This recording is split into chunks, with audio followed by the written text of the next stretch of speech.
halaqah yang ketujuh, penjelasan kitab Al-Qawaidul Arba' karangan Asy-Syaikh Muhammad bin Abdul Wahhab At-Tamimi rahimahullah.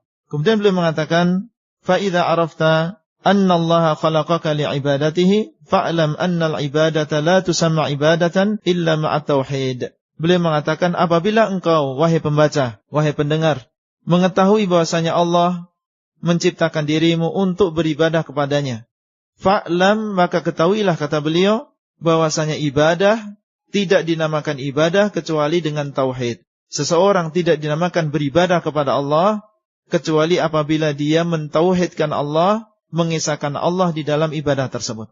Apabila seseorang mengaku beribadah kepada Allah, tetapi dia tidak mengesahkan Allah di dalam ibadah tersebut, artinya selain dia beribadah kepada Allah, juga menyerahkan sebagian ibadah kepada selain Allah Azza wa Jalla, maka ini tidak dinamakan dengan ibadah. Oleh karena itu beliau mengatakan, ibadah dinamakan ibadah apabila kita bertauhid, hanya mengesahkan Allah di dalam beribadah. Kemudian beliau mengatakan, kama anna salata la tusamma salatan illa ma'at taharah. Sebagaimana salat tidak dinamakan salat kecuali apabila ada taharah, ada bersuci. Apabila seseorang misalnya melakukan salat, ruku, sujud, berdiri, tetapi dia tidak melakukan taharah, apakah ini dinamakan salat? Secara zahir orang menyangka bahwasanya dia salat.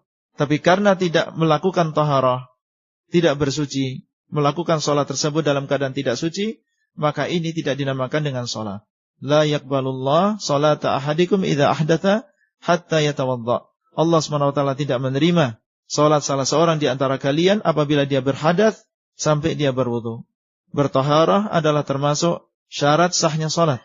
Orang yang salat tanpa bertaharah maka tidak dinamakan melakukan salat. Ini adalah perumpamaan yang beliau bawakan untuk kita supaya kita mudah memahami ucapan beliau. Demikian pula ibadah. Apabila seseorang tidak bertauhid di dalam ibadah tersebut, maka ini tidak dinamakan ibadah kepada Allah SWT. Sebagaimana salat apabila tidak bertaharah, tidak bersuci, maka tidak dinamakan dengan salat. Kemudian beliau mengatakan, fa idza dakhala syirku fil ibadah fasadat. Maka apabila kesyirikan masuk di dalam sebuah ibadah, ibadah tersebut akan menjadi rusak.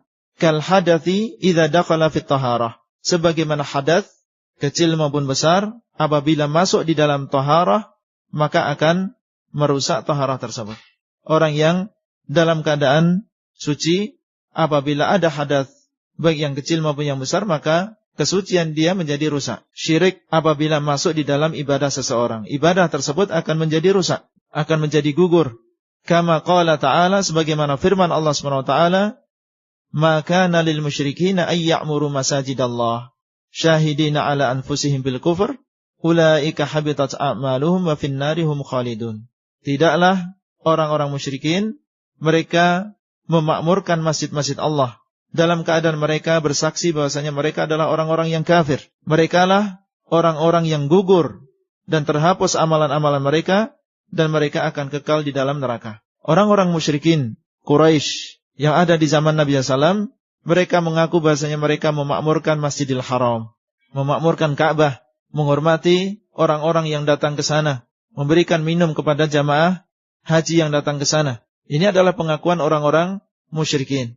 Allah mengatakan, tidaklah orang-orang musyrikin mereka yang memakmurkan masjid-masjid Allah, sedangkan mereka bersaksi atas diri mereka sendiri bahwasanya mereka adalah orang-orang yang kufur. Dan Allah mengabarkan bahwasanya amalan-amalan yang mereka lakukan adalah amalan-amalan yang batal, yang terhapus. Ulaika habitat a'maluhum wa fin nari hum khalidun. Mereka adalah orang-orang yang batal amalan-amalannya, dan mereka kekal di dalam neraka.